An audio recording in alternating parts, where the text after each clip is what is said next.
સુપ્રભાત.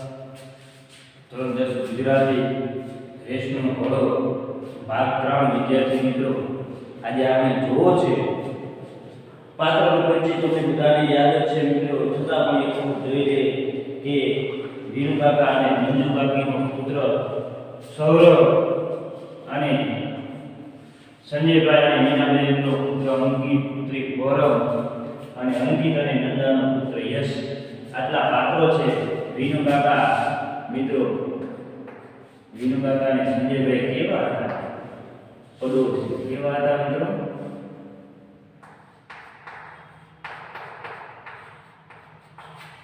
બંને પડોશી હતા અને પુત્રનું સારું એવું ઘડતર થાય, સારું એવું કેળવણી થાય એવું શરૂઆતમાં સંજય અને મીનાબેનને લાગે છે. પણ મંજુકાબેન એમ કહે છે કે વિનુ કાકા, મારા દીકરાને તો રેસના ઘોડાની જેમ દોડાવે છે.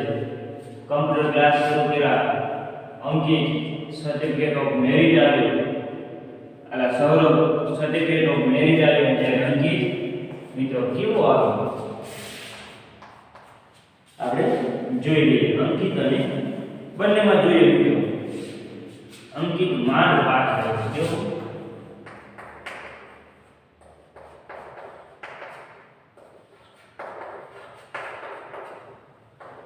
માંડ પાસ થયો.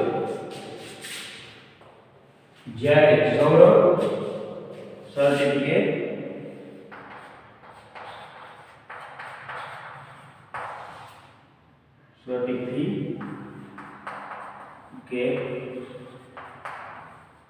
ઓફ મેરિટ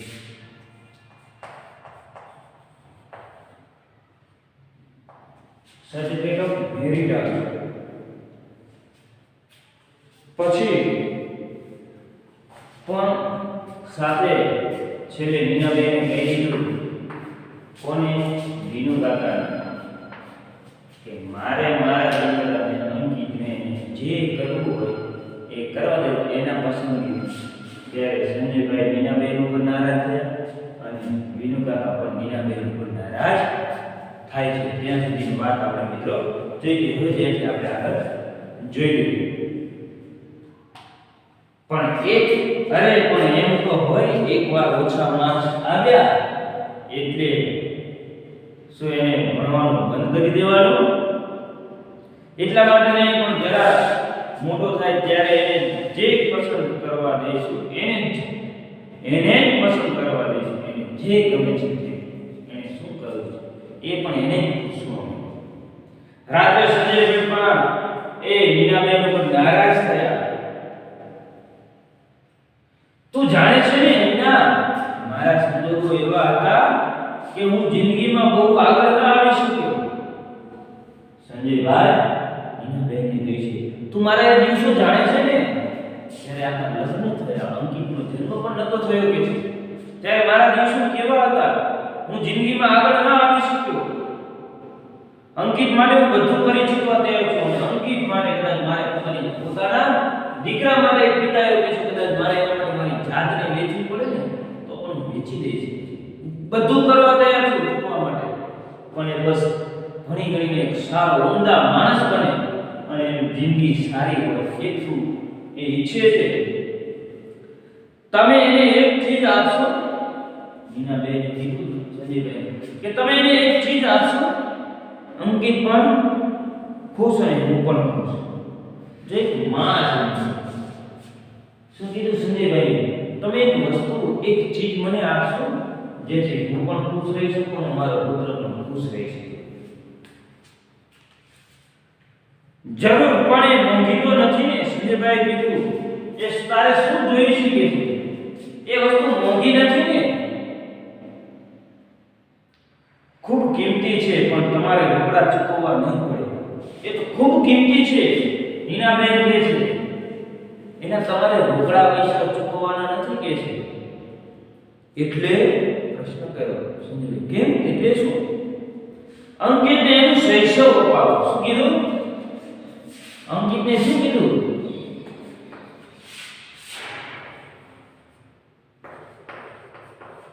એનું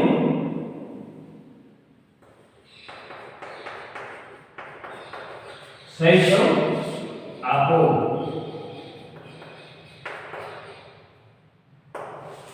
અંકિતને એનું શૈશવ આપો. શૈશવ એટલે બાળપણ.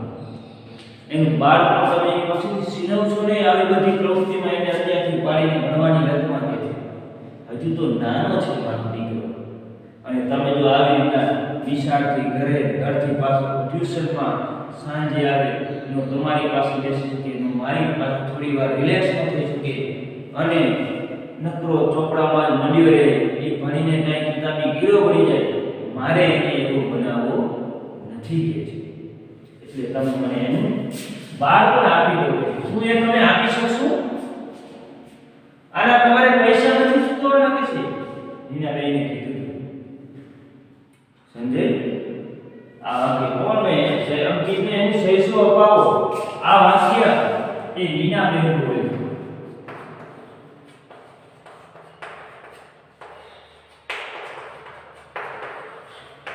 કોને કહે છે? સંજયજી.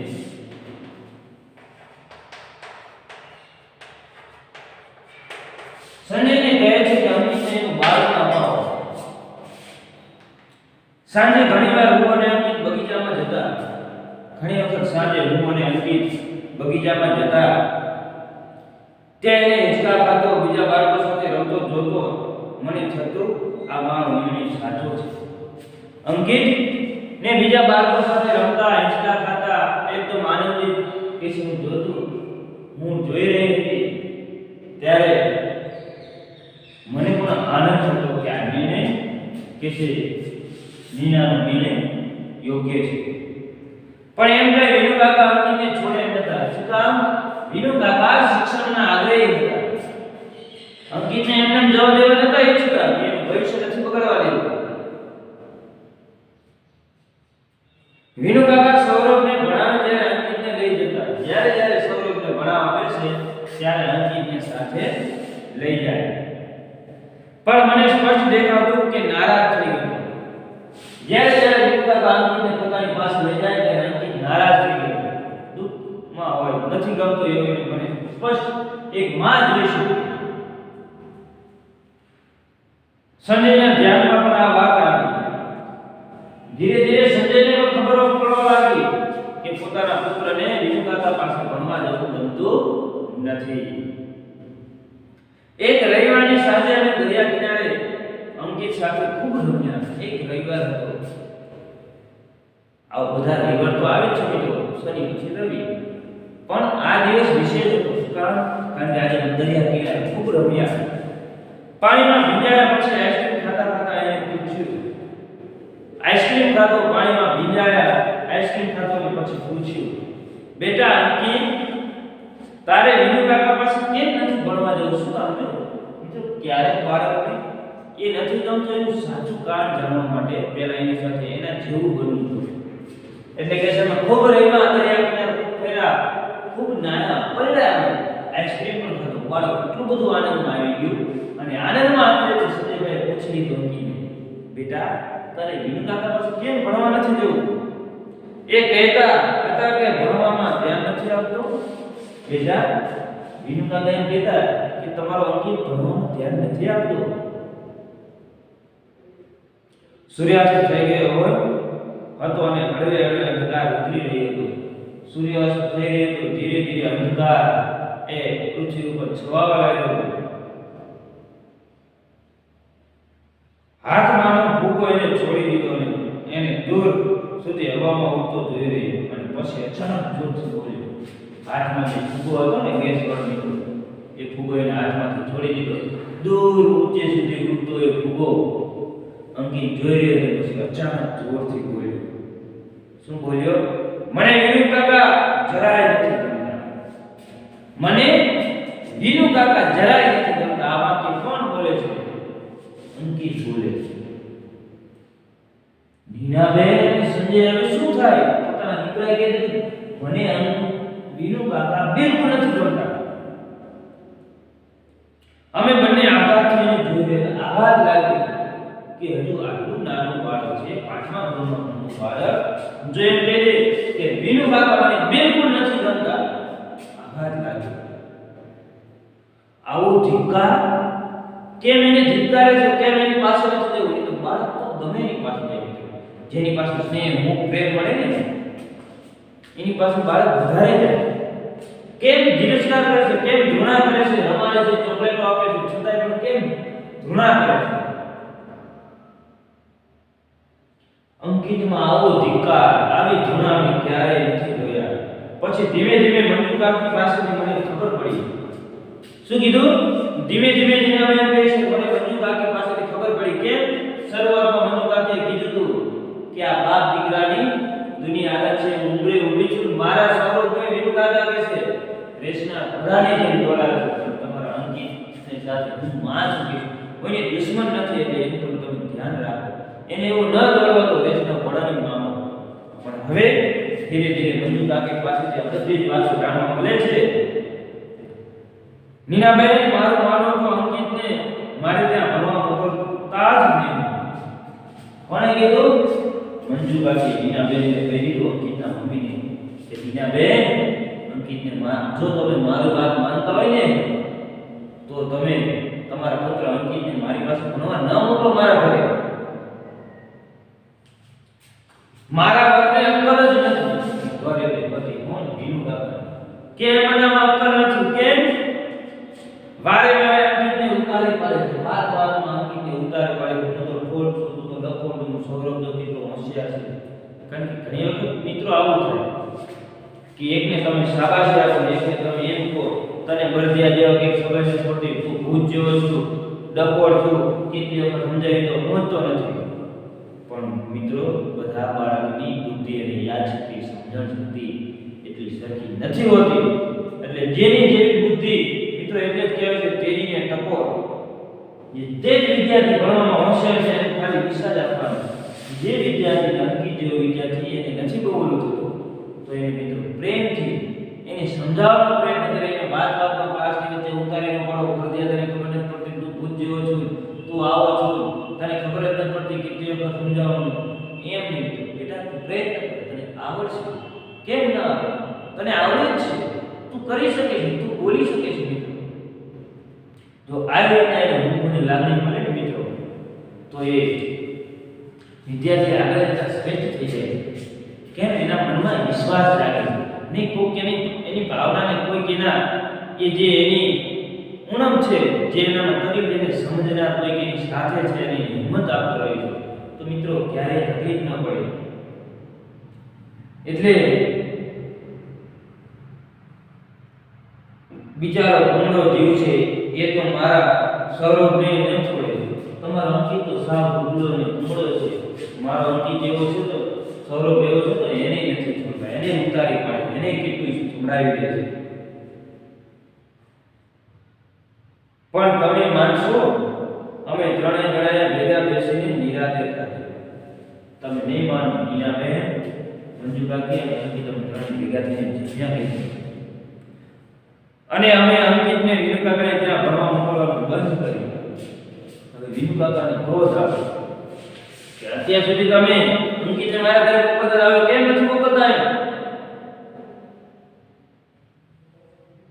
વિનુ કાકા ધુઆ ઉભા થઈ ગયા, ગુસ્સામાં આવી ગયા, ક્રોધ આવી ગયો. પણ અમે મક્કમ રહ્યા. અમે નક્કી કરી લીધું, અમે મેલ ફરજ પડે હિમાલય પડે મક્કમ રહ્યા. અમે અમારી વાત પરથી જરાય નહીં જાય કે હવે અમારા અંકિતને તમારા ઘરે અભ્યાસ માટે મોકલવો નથી. અંકિત પહેલેથી નબળા બાંધાનો દુબળો પતલો પ્રાણી હતો. જેને કહેવાય ને એવો બહુ, જેને કહેવાય કે શરીર સ્વસ્થ શરીરને દુબળો પતલો હતો, નબળા બાંધાનો. આ એક વર્ષ જવા દો, આવતા વર્ષથી એના કોમ્પ્યુટર ક્લાસ શરૂ કરશું. હજુ તો 5મું ધોરણ છે, એવી શી ચિંતા?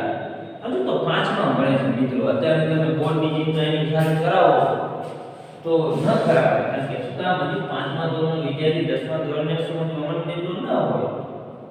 એની પાસે એવા વિષય નથી આવ્યા. ધીરે ધીરે પાયો મજબૂત થાય, 10માં આવશે એની મેધાય થઈ જશે. એને ઘોડાની જે માતાજી ન દોડાવો કે છે. એ વર્ષે સૌરભને શાળામાં શ્રેષ્ઠ વિદ્યાર્થીનું શ્રેણી મળ્યું. મિત્રો, ફરી પાછું સૌરભે શું મેળવ્યું? શાળાના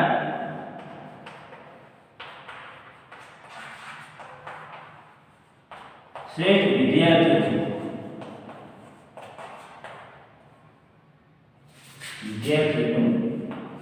શું મેળવ્યું મિત્રો? શ્રેષ્ઠ. અને અંકિત 7મા નંબર. કેવો મિત્રો? 7મા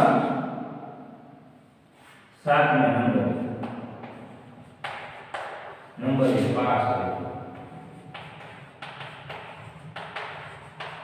જો મિત્રો બંનેના આપણે જોઈએ છીએ બરાબર કે અંકિત ભણવામાં કેવો હતો અને સૌરભ ભણવામાં કેવો હતો.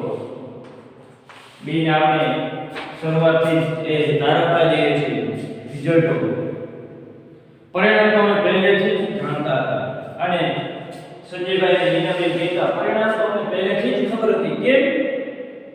એટલે અમે પહેલેથી થોડા દિવસ બહાર ગામ જવાનો કાર્યક્રમ ગોઠવેલો. પહેલેથી જ નક્કી કરી રાખેલું કે રિઝલ્ટ આવે પહેલા કે છે અમે કંઈક ફરવા જતા રહીશું, જેથી કરીને વિનુકાકા આવીને અંકિતને ન સંભળાવીને અમને પણ ન વઢે એ માટે થઈને એક નાના હિલ સ્ટેશન પર નીકળી. પરંતુ એ પહાડી વિસ્તારમાં અમે ગયા. સંજય સેનેટરીમાં બુકિંગ કરાવ્યું, કોઈ હોટલમાં રૂમ ભાડે રાખી બુક કરાવી લીધો. અમે 3 જણા ખૂબ ફર્યા, ખૂબ જ એ કુદરતી માહોલનો આનંદ માણ્યો. ટ્રેકિંગ કરેલી, પર્વતારોહણ પણ કર્યું. એના ઉત્તીર્ણ થવાની ખુશીમાં મેં રામાયણ અને મહાભારતના પાઠ કથાઓના પુસ્તકો ભેટ આપ્યા. સંજયભાઈ શું આપ્યું? રામાયણ અને મહાભારત ના પુસ્તક કયા સ્વરૂપે? તો કે છે ઉત્તીર્ણ થવાના પાસ થવાની ખુશીમાં. પાસ થવાની મિત્ર એવું થાય કે અંકિતના પાસ થવાની ખુશીમાં સંજયભાઈ અંકિતને કયા પુસ્તકો ભેટમાં આપેલા? તો રામાયણ અને મહાભારતના પુસ્તકો, બાળકથાઓના એટલે કે ચિત્રની સાથે આવેલા, કાર્ટૂન સાથે આવેલા પુસ્તકો ભેટ આપે છે. વાંચવાનો એનો નાદ લાગ્યો. હવે આ પુસ્તકો વાંચવાનો એનો નાદ લાગ્યો એટલે કે ઈચ્છાઓ જાગૃત થઈ. બધા જ પુસ્તકો બે વાર વાંચી નાખ્યા. રામાયણ અને મહાભારત બે વખત વાંચી નાખ્યા. અમે ચિંતામાં હતા કે અંકિત અને સૌરભને જુદા પાડવા શાળા બદલવી તો સારું. હજુ પણ ચિંતા હતી કે સૌરભ અને અંકિત એક જ ક્લાસમાં ભણે છે. 7મા નંબરે આવ્યો, પ્રથમ આવ્યો. હવે એવું થયું કે કદાચ અંકિત અને સૌરભની શાળાઓ બદલી નાખી. પણ ત્યાં તો બંનેના વર્ગ જુદા થઈ ગયા, બંનેના ક્લાસરૂમ જુદા પડી ગયા. એટલે હવે બે સાથે રહેવાનો મોકો જતો રહ્યો. અમને મોટી હાશ થઈ કે અમને હવે અમારી ચિંતા દૂર થઈ. કેમ? બંને એક ક્લાસમાં નથી ભણતા એટલે બંનેના એ શેડ્યુલમાં પણ ફેર થઈ જશે. અંકિત પણ આનંદમાં રહેવા લાગ્યો. અંકિત પણ સૌરભના ક્લાસમાંથી જુદો પડ્યો, એ પણ આનંદમાં રહેવા લાગ્યો. જાણે મુઠ્ઠીઓ વાળી સતત દોડવાથી છુટકારો થઈ ગયો. અને જાણે અંકિતને એવું લાગ્યું કે જે અત્યાર સુધી મુઠ્ઠી વાળીને સતત દોડ્યા કરતો હતો એ કદાચ હવે બંધ થઈ ગયું. કે ત્યારે સૌરભની સાથે વિનુકાકા એને પણ દોડાતા રસ્તા પડાવીમાં. પછી આખી વાત પરથી અમારું ધ્યાન હટી ગયું. પછી આ વાત અને ધીરે ધીરે પૂરી થઈ ગઈ. આપણે અમારું ધ્યાન નીકળી ગયું. મને દિવસો હતા એટલે કે નીનાબેન કહે છે હું પ્રેગ્નેન્ટ, ગર્ભવતી હતા અને મારી તબિયત સારી રહેતી ન હતી. અને એ ગર્ભાવસ્થા દરમિયાન પછી મારી તબિયત સારી ન રહી. નીનાબેન કહે છે એટલે હું તો શરૂઆતમાં ખૂબ ઉદાસ રહેતી, પણ અંકિત તો ખુશ. હું તો શરૂઆતમાં ઉદાસ રહેતી, પણ અંકિતને જોઈ ખુશ થઈ જતો. અંકિત ખુશ રહેતો, મારી ખૂબ કાળજી રાખતી. દીકરો અંકિત મારી કાળજી રાખતો. સાંજે સ્કૂલેથી આવી પોતાની મેળે દૂધ પી લે, જલ્દી હોમવર્ક કરી લે, પછી સાંજની રસોઈમાં મદદ કરી. સાંજે સ્કૂલેથી આવે, દૂધ પી લે, હોમવર્ક કરી લે અને પછી સાંજે બનાવવાની રસોઈમાં રાત્રિના ભોજનમાં પણ નીનાબેન અંકિત મદદ કરતો. વિનુ કાકાએ દ્રશ્ય જોઈ ગયા. રસોઈમાં અંકિત પોતાની માને મદદ કરતો. આ દ્રશ્ય કોણ જોઈ ગયા? વિનુ કાકા. એથી તો એમની નારાજગી ખૂબ વધી ગઈ. પેલા ના પાડી હોમવર્ક કરવાના મોકલવાનું, તમારે ભણવાને કોમ્પ્યુટર ક્લાસની ના પાડી, ક્લાસ જુદા થઈ ગયા ને. પછી એક દિવસ નીનાબેનને રસોડામાં કામ કરાવતો અંકિત આ દ્રશ્ય કોણ જોયું? વિનુ કાકાએ. પછી પાછા ક્રોધે ભરાઈ ગયા. અને હવે તો એક બિલ્ડિંગમાં રહેવા છતાં એ લિફ્ટમાં મળી જાય એ પૂરતો જ સમય રહ્યો. અને હવે આ બે વચ્ચે પણ કેવો રહ્યો? વિનુ કાકા સંજયભાઈ, નીનાબેન, મંજુ કાકી કેવો? તો કે એક જ બિલ્ડિંગમાં રહેવા છતાં લિફ્ટમાં ક્યારે ભેગા થાય તો હસવાનું થાય, બાકી જવા આવવાનું પણ અમે બંધ કરી દીધું. હવે મંજુ કાકી બપોરે ડોકું કરતા. ક્યારેક મંજુ કાકી વિનુ કાકા ના હોય ત્યારે નીનાબેનને પણ વાગવા સુતા. નીનાબેન પ્રેગ્નેન્ટ હતા. મારા માટે રચું ગરમ નાસ્તો લાવતા. ગરમ ગરમ નાસ્તો લઈને આવતા. કેમ શું કામ? કારણ કે ગર્ભવતી છે, ધ્યાન રાખતા. સૌરભ સીડીનું એક પગથિયું ચડી રહ્યો હતો તો એમની આંખમાં વિશાળ ડોકાતો હું જોઈ શકું. સૌરભ સીડીનું એકાદું પગથિયું ચડતા ને વિનુ કાકા જોઈએ તો એમની આંખમાં વિશાળ અને ઝેર જોવા મળતું, નફરત જોવા મળતી, દુઃખ જોવા મળતું. મને દીકરી જન્મી. નીનાબેનની પુત્રી કોણ? ફોરમ. અંકિતને ગાંડો ગેલો થતો જોઈ હું અને સંજય હસી પડ્યા. ગાંડો ગેલો આનંદમાં આવી ગઈ. શું કામ? એના ઘરમાં હવે એની સાથે હવે એક બહેન આવી ગઈ. અને અંકિતને ખુશ જોઈ અને હું અને સંજય નીનાબેન સંજયભાઈ પણ ખુશ થઈ ગયા. અંકિતે એની પર ઓળખોળ થતા જોયો. મનમાં કોઈ અજબ સુખ અનુભવાતું. અંકિત પોતાની બહેન ફોરમ પર એટલો બધો આસક્ત, બસ એની સાથે જ હવે આનંદ કરશે એટલો બધો ખુશ થવા લાગ્યો કે જોઈને એ પણ કંઈક અજબ સુખ અનુભવ, કંઈક અલગ પ્રકારનું સુખ અનુભવવા લાગ્યા. મંજુ કાકી તો એને રમાડતા જ રડી પડેલા. પુત્રીને રમાડવાની સાથે એ મંજુ કાકીની આંખમાં આંસુ આવી ગયા. અને અંકિતે લાડથી એનું નામ ફોરમ પાડ્યું. નામ કોને પાડ્યું? ફોરમ. અંકિતે પ્રેમથી લાડથી નામ પાડ્યું. આજુ થોડા મહિનાની હતી કમળો છે. થોડા જ મહિનાની હતી ત્યાં તો ફોરમને કમળો થઈ ગયો. મિત્રો, અમારો સૌનો જીવ ઊંચો થઈ ગયો. જીવ તાળવે ચોંટી ગયો. કેમ? હજુ નાની છે ને કમળો થઈ ગયો. કમળામાંથી ક્યારે કમળી થઈ જાય તો મિત્રો બાળક મૃત્યુ પણ પામે. એટલે કે દુઃખ હતું. પણ કમળો મટ્યો તો આખા શરીરને ફૂટલીઓ ફૂટી નીકળી. કમળો મટી ગયો તો ફૂટલીઓ ફૂટી નીકળી. એ વર્ષે અંકિતનો ક્લાસમાં 31મો નંબર આવ્યો. એ જ વર્ષે અંકિતનો ક્લાસમાં કેટલામો નંબર આવ્યો? 31મો નંબર આવ્યો. કેટલો? 31મો નંબર આવ્યો. અમે બે એને વઢી શકીએ એ પણ ન હતા. અને સંજયભાઈ કહે છે હું અને નીના એને વઢી શકીએ એવી મારી હિંમત હાલત ન હતી. કેમ? ભણવાનો એને ખાસ સમય છે. કેમ મળ્યો હતો? માની અને બેની બંનેની સારવાર આપવામાં અંકિતને એટલો સમય ન મળ્યો ભણવા પાછળ. તેને 31મો નંબર આવ્યો. મંજુ કાકી બપોરે વિનુ કાકાની છાની કેક લઈને આવેલા. છાનામાના મંજુ કાકી વિનુ કાકાથી એ કેક લઈને આવેલા પાસ થયાની ખુશીમાં. બેટા મારી પરીક્ષામાં તો તું પાસ થઈ ગયો. કીધું કે અંકિત, મંજુ કાકી કીધું બેટા તું મારી પરીક્ષામાં તો પાસ થઈ ગયો. અહીંયા અંડરલાઈન કરજો મિત્રો, મારી પરીક્ષામાં તો તું પાસ થઈ ગયો. આમાં કોણ બોલે છે? કે મંજુ કાકી. ફોરમ બીમાર પડી જતી ત્યારે એને કેજીમાં દાખલ કરી. ત્યારે એક પછી એક સંજયને સ્કૂટરનો ગંભીર અકસ્માત થયો. ત્યારે અંકિત હંમેશા મારી સાથે રહે. કેવી શરૂઆત થઈ ગઈ? ફોરમને કેજીમાં દાખલ કરી ત્યાં તો માંદી પડી. ત્યાં તો સંજયનો એક્સિડન્ટ થયો. પોતાના પતિનો સ્કૂટરમાંથી પડી ગયો છે. એટલે બંનેની કાળજી રાખો. ફોરમની નીનાબેન આ બધાની બાજી અંકિત રાખવા લાગ્યો.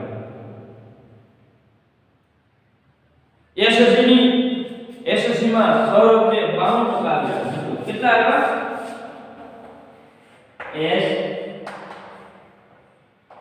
એસએસસી પરીક્ષામાં સૌરભને 92% માર્ક્સ આવ્યા. કેટલા ટકા? 92%.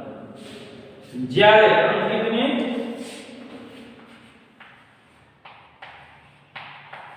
એસએસસીમાં અંકિતને કેટલા આવ્યા મિત્રો? ફક્ત ને ફક્ત 68%.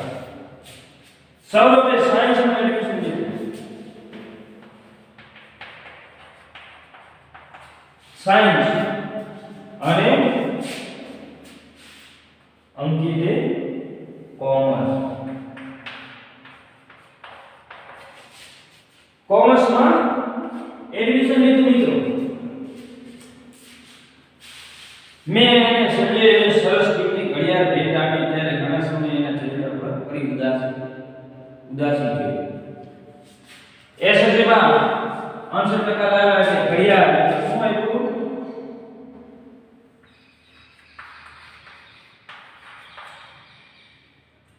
ઘડિયાળ ભેટમાં આપી. ઘડિયાળની ભેટ આપી.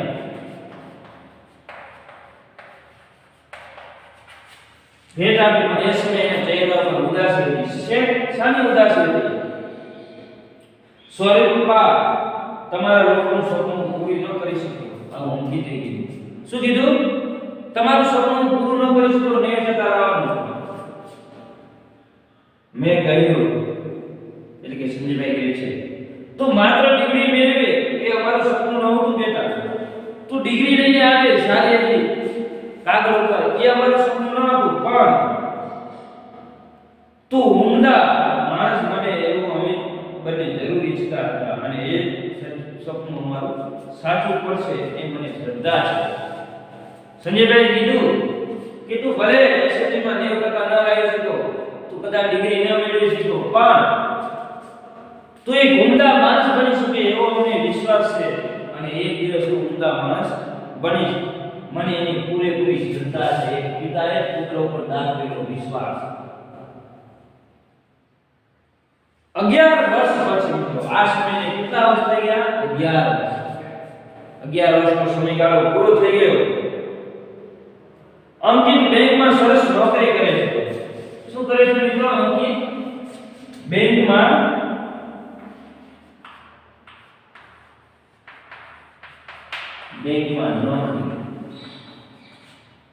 નોકરીએ લાગ્યો.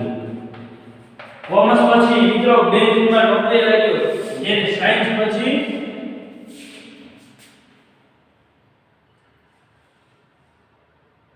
ડોક્ટર બન્યો. ક્યાં? તો અમેરિકા.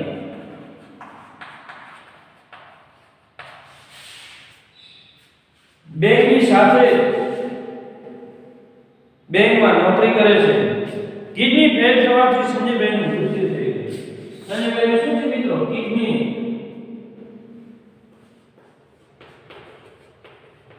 Kidney fail. કેન્સર થઈ ગયું.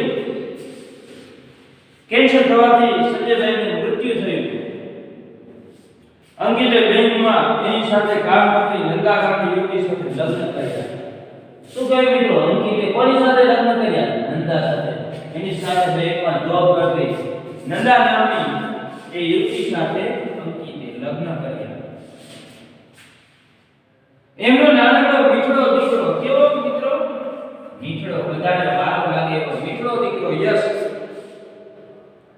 પછી ફોરમ બીએસસી કરે છે. શું કરે છે મિત્રો? ફોરમ બીએસસી કરે છે. સંજયના મૃત્યુ પછી અંકિતે અમને મા દીકરીને સાચવી લીધા. એટલે કે પિતાના મૃત્યુ પછી ફોરમ અને નીનાબેનને બંનેને કોને સાચવ્યા હતા? અંકિતે. અંકિત, નીનાબેન, ફોરમ, નંદા અને યશ બધા એક છત નીચે રહે છે. જ્યારે બીજી તરફ કોઈ ખોટ પડવા દીધી નથી. ઘણીવાર સાંજે અમે બધા જ બગીચામાં જઈએ છીએ. યશને મોટા હિંચકા ખાવા ખૂબ ગમે છે અને ઘણીવાર સાંજે આખો પરિવાર કે છે નીનાબેન, અંકિત, નંદા, યશ અને ફોરમાં બધા જ અમે કે છે બગીચામાં જઈ છે અને યશને મોટા હિંચકા ખાવા પોતાના પિતાને જે મોટા હિંચકા ખાવા ખૂબ ગમતા. સૌરભ અમેરિકામાં ડોક્ટર થયો. શું થયું? એસએસસી પછી સાયન્સ લીધું ને ડોક્ટર થયો અમેરિકામાં. ત્યાં એક મોટી હોસ્પિટલમાં એક કામ કરે છે. એક વિશાળ ખૂબ મોટી હોસ્પિટલમાં એ સૌરભ કામ કરે છે. ત્યાંનું ઘણું મોટું નામ છે. ખૂબ સારો એવો ડોક્ટર બની ગયો. તેની પાસે વિશાળ બંગલો, કાર બધું જ એની પાસે છે. એની પાસે બંગલો, ગાડી, સારી એવી નામના છે. પણ માત્ર માતા પિતા માટે એની પાસે સમય નથી. શું કીધું? જ્યારે આખો પરિવાર મિત્રો કેવો રહે છે? સંપૂર્ણ સાથે રહે છે. સજયભાઈના ગયા પછી જ્યારે આ બે વિનુ કાકા અને મંજુ કાકી માટે સૌરભ પાસે સમય નથી. પોતાના માતા પિતા માટે સૌરભને સમય નથી. વિનુ કાકા મંજુ કાકીની શરૂઆતમાં તો પહેલા હોશભેર અમેરિકા જતા. શરૂઆતમાં તો વિનુ કાકા અને મંજુ કાકી હોશભેર ઉમરતાથી અમેરિકા જતા. ક્યાં જતા મિત્રો? હોશથી અમેરિકા સુધી પહોંચી જતા. 3 વર્ષ પછી છેલ્લી વાર પાછા આવ્યા. 3 વર્ષ પછી પાછા આવ્યા. પછી હવે અહીં જ છે. 3 વર્ષ પછી પાછા આવ્યા પછી ત્યારના અહીં જ છે.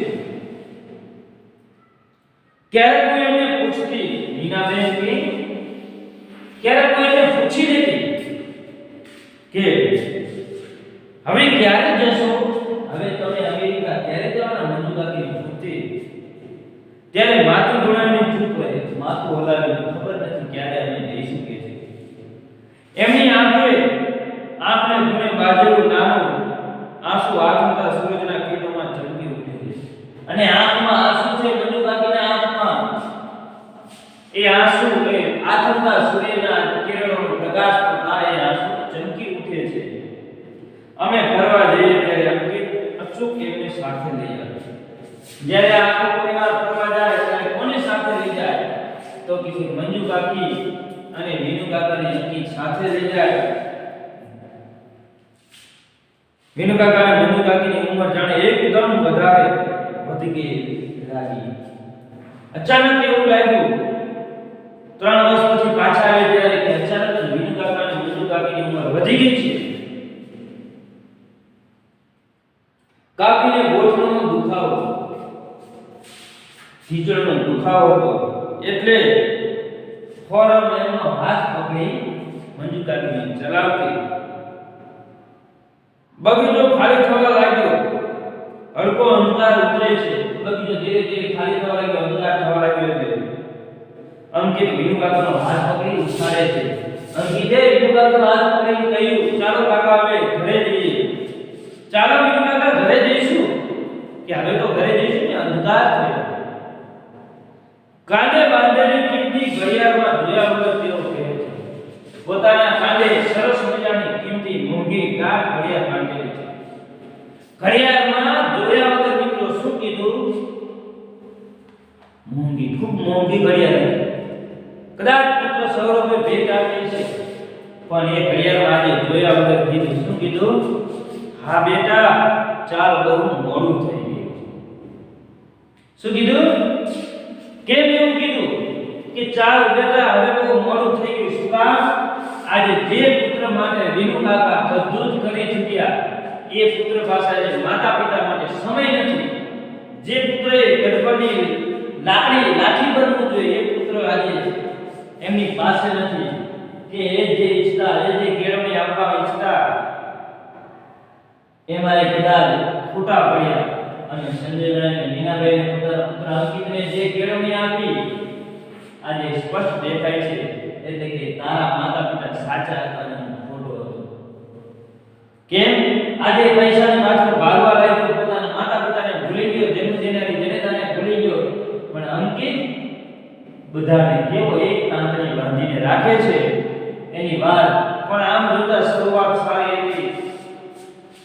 અંત કેવો હતો? શરૂઆત શિક્ષણ પ્રેમીથી થઈ અને અંત કેવો આવ્યો કે માતા પિતાને એકલા રહેવાનો દુઃખ છે. પુત્ર પાસે નથી, પુત્રને પોતાના માતા પિતા પાસે સમય નથી. એ વાતનું દુઃખ સાથે અહીં આપણે કે આટલો બધો રેસનો ઘોડાની દોડાયેલો પુત્ર અંતે આવીને એકલા મૂકી દે છે. એ વિનુ કાકાને અને મંજુ કાકીને કદાચ ખબર નહીં હોય, પણ એ ખબર પડી ત્યારે હવે કે ખૂબ મોડું થયું. કેમ? હવે એમના દિવસો કે પૂરા થવા કદાચ એ હવે ક્યારે મૃત્યુ પામશે એનો પણ એમને ખ્યાલ નથી. તો મિત્રો આશા રાખું આ પાઠ તમને સરસ રીતે સમજાઈ ગયો છે. સ્વાધ્યાયનો પ્રશ્નો જે કે છે મિત્રો, રેસનો ઘોડો શીર્ષકની યથાર્થતા ચડશો, એ પ્રશ્ન તમે નોટબુકમાં લખી લેજો. બાકીના પ્રશ્નોનો તમે થોડો અભ્યાસ કરી લેજો. ઘરે રહી શાંતિથી પાઠ વાંચજો. ન સમજાય તો એક વખત બે વખત, જેથી કરીને મામલો આપણે કરી શકીએ. મિત્રો અહીં પાઠ નંબર 2 પૂર્ણ કરીએ છીએ. અસ્તુ.